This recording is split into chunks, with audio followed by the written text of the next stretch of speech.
Iya, selamat malam semuanya. Selamat malam, Pak. Waduh, senang bisa bertemu Bapak. Bisa Bapak dong, Bapak dong. Satu-satunya cowok di sini ya, Bapak. Kayak merasa tua. Hari ini agak sepi, hari ini agak Sepi sepi. hari ini ya, lebih bebannya, Iya. pressure-nya lebih rendah hari ini. Pressure-nya lebih rendah, Betul, jadi harus betul, lebih Pak. lepas. Betul. Pakai durasi silakan. Iya, betul. Selamat malam juga yang ada di rumah masing-masing itu.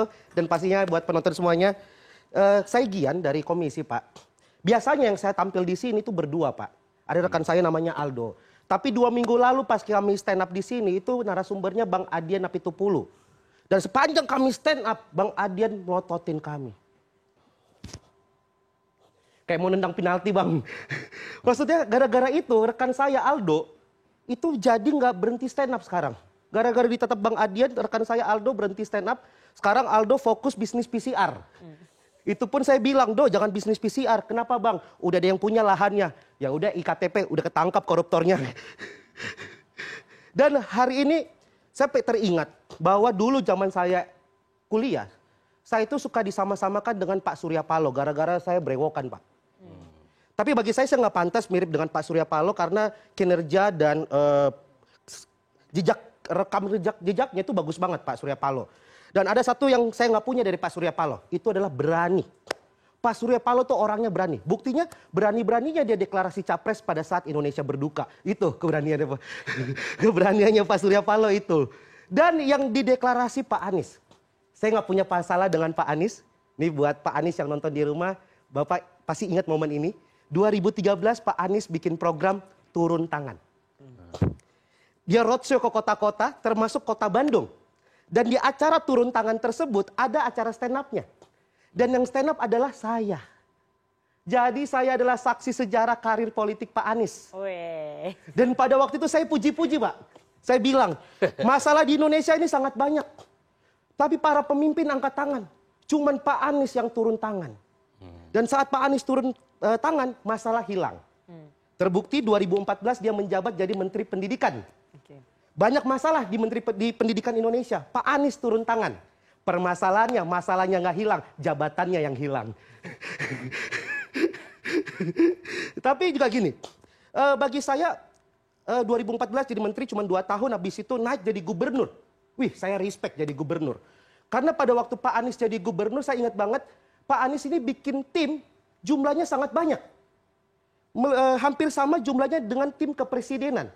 Ini saya salut dengan Pak Anies, orangnya visioner. Semenjak dia jadi gubernur, Pak Anies udah JR jadi presiden. Timnya cukup banyak. Timnya cukup banyak. Kalau nggak salah timnya ada beberapa, ada tim transisi, tim percepatan, dan tim yang nutupin keberhasilan Pak Ahok. Itu ada timnya tuh, ada timnya tuh. Tapi bagi saya, Pak Anies ini agak susah jadi presiden karena stigma masyarakat di Indonesia adalah presiden tuh harus punya keturunan Jawa. Seperti kita lihat perawakan Pak Anies kan kurang Jawa. Tapi Pak Anies ini punya keturunan Jawa kalau saya baca. Bahkan sekarang dia lagi menunjukkan bahwa dia orang Jawa. Makanya Pak Anies suka bikin pegelaran perwayangan di balai kota. Tapi maaf Pak Anies, nggak semua usaha kita berhasil. Apalagi kalau masalah perawakan, Pak Anies berusaha jadi orang Jawa tapi perawakan Arab agak susah. Sama kayak saya. Saya ini perawakan Ambon. Tapi Pak, sumpah demi Tuhan nih, saya sini sumpah demi Tuhan. Kakek saya ada keturunan Tionghoanya. Nggak percaya kan? Enggak. Saya juga nggak percaya Pak. Saya juga nggak percaya. Kakek saya ada keturunan Tionghoanya. Sekuat tenaga saya bilang saya orang Tionghoa, pasti orang nggak percaya. Lebih mirip orang Ambon karena emang orang Ambon. Mau saya bilang nama saya Lee Gian Kok, orang lebih percaya Dominikus. Nggak bakal ada yang percaya bilang saya orang Tionghoa gitu loh. Dan salah satu permasalahannya adalah juga Pak Anies ini ada beberapa orang yang nggak suka sama Pak Anies, suka ganggu-ganggu kerjanya Pak Anies. Ya kita sebut aja Mas Giring ya. Mas Giring ini apapun yang dilakukan sama Pak Anies masuk terus. Kemarin Nasdem deklarasi Pak Anies. Wih, Mas Giring langsung nge-tweet. Inti tweetnya gini, kok bisa-bisanya di saat Indonesia berduka ada yang deklarasi calon presiden. Saya respect sama Mas Giring, respect Mas. Nggak sampai 24 jam PSI deklarasi Pak Ganjar. Lucu sekali negara ini. Saran saya buat buat Mas Giring coba cek grup WhatsApp-nya PSI. Mungkin ada grup WhatsApp yang tanpa Mas Giring ya. Kok bisa ketum sama partai gak koordinasi? Itu gimana ceritanya? Mungkin yang sebel bukan masyarakat Indonesia, tapi kader PSI juga ya Mas ya. Tapi kalau dilihat-lihat kok bisa Mas Giring itu sebel sama Pak Anies. Asa awal mulanya gimana sih bisa kesel, bisa sebel? Saya curiga ini bermula dari Mas Giring masih vokalis Niji. Mungkin bermula dari sini. Pak Anies pernah datang konser tapi nggak hafal lagu.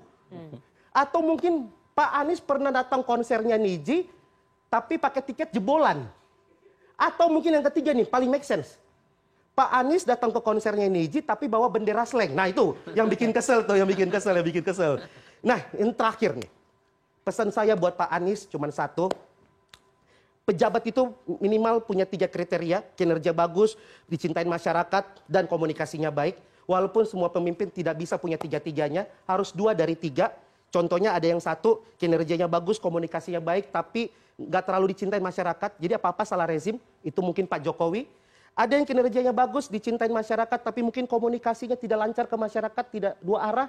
Jadi kalau misalnya ada masalah, masyarakat nggak bisa protes, itu mungkin Pak Harto.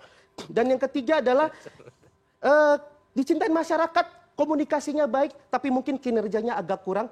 Jadi kalau ada masalah tidak diselesaikan dengan solusi, tapi diselesaikan dengan kata-kata puitis. Itu mungkin Pak Anies. Jadi saran saya, Pak Anies kalau pengen maju ke presiden, masyarakat nggak butuh kata-kata manis, tapi butuh kerja nyata dari Pak Anies. Saya Gian, terima kasih. Thank you. Terima kasih sekali penampilan dari Gian Komisi.co sudah memberikan kritikan-kritikan pedas, tapi jangan baper. Politisi nggak boleh baper ya. Jangan disomasi. Jangan disomasi. Oke, habis ini hati-hati pulang Gian. Terima kasih sekali Gian dari Komisi.co. Terima kasih juga Mas Burhanuddin Muhtadi, Direktur Eksekutif dari Indikator Politik Indonesia, dan juga teman-teman dari PBPMII. Dan demikian Political Show minggu ini. Saya Rifana Pratiwi pamit. Saat malam, sampai jumpa di episode berikutnya. Oke.